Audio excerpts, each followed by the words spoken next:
Réveiller ou stimuler votre potentiel créatif en 12 semaines grâce à des conseils et des exercices pratiques, c'est ce que propose Julia Cameron dans son best-seller « Libérez votre créativité ». Comme nous l'avons vu lors de l'épisode précédent, la créativité fleurit quand nous nous sentons en sécurité. Mais pour qu'elle s'épanouisse, il faut aussi que nous nous acceptions.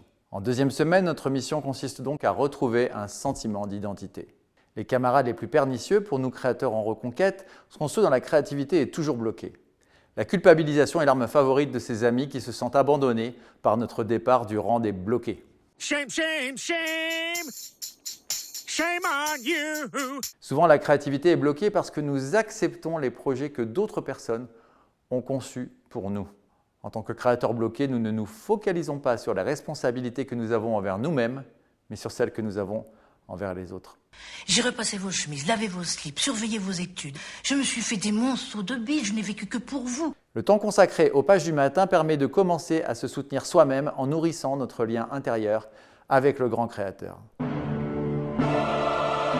J'en vois qui tique, cela ne vous aura pas échappé, je viens d'employer le terme de grand créateur. Il faut préciser un point important de la méthode de Julia Cameron, son mysticisme. Pour elle, la créativité est de nature divine. Mais elle précise qu'on peut l'appeler Dieu, source, univers ou électricité spirituelle.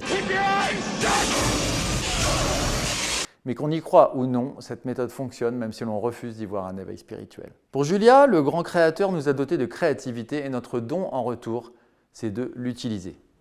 Pour être un artiste, on doit se souvenir que notre travail, c'est de faire le travail et non de juger le travail. En troisième semaine, notre mission consiste à retrouver un sentiment de puissance. Si en voyant un film, une expo ou en écoutant une chanson, vous ressentez de la colère et que vous vous dites « j'aurais pu faire beaucoup mieux que lui ou elle », c'est que vous êtes sur la bonne voie. C'est de la bouillie tout ça. C'était pas mauvais, c'était très mauvais. Voilà, exactement. L'apathie, le désespoir sont les ennemis. La colère est votre amie, elle vous indique le chemin. Tout d'abord, il faut se fixer des petits objectifs et les atteindre. Lancez-vous dans l'écriture d'une nouvelle plutôt que d'une trilogie par exemple. Mais le premier obstacle consiste à surmonter la honte. Produire une œuvre d'art, c'est un peu comme révéler quelque chose de très intime, comme un secret de famille, ce qui engendre de la honte et de la peur. Oh non.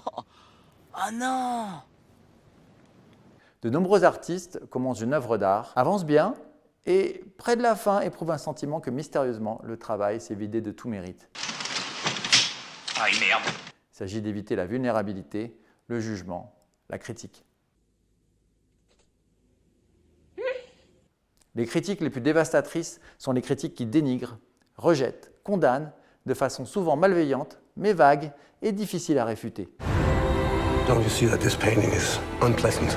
Qu'elles viennent d'un ami ou d'un parent perfectionniste, d'un prof ou d'un critique, cela peut amener un artiste à cesser de créer totalement. En tant qu'artiste, nous devons donc nous protéger. Il faut savoir à qui s'adresser et quand s'adresser à un critique juste. La personne est importante, le moment aussi. I mean, shifting sands in the region, do you think relations with the North may change? Il est également important de faire la différence entre une critique utile et les autres. Petit truc pour repérer une critique constructive, elle vous fait dire intérieurement et avec un sentiment de soulagement « Ah voilà, c'est donc ça qui n'allait pas ». Ok. Mais par ailleurs, et en dehors de toute différenciation de bonnes et de mauvaises critiques, il faut être doux et indulgent avec vous-même. Grandir représente un mouvement capricieux, 2 pas en avant, 1 pas en arrière. Dansons la carioca. Il faut par ailleurs faire l'expérience de la solitude et de la tranquillité. Elle est nécessaire pour vous écouter et vous retrouver. En tant que créateur, vous serez beaucoup plus productif en étant choyé plutôt que maltraité. Alors, prenez soin de vous. À bientôt.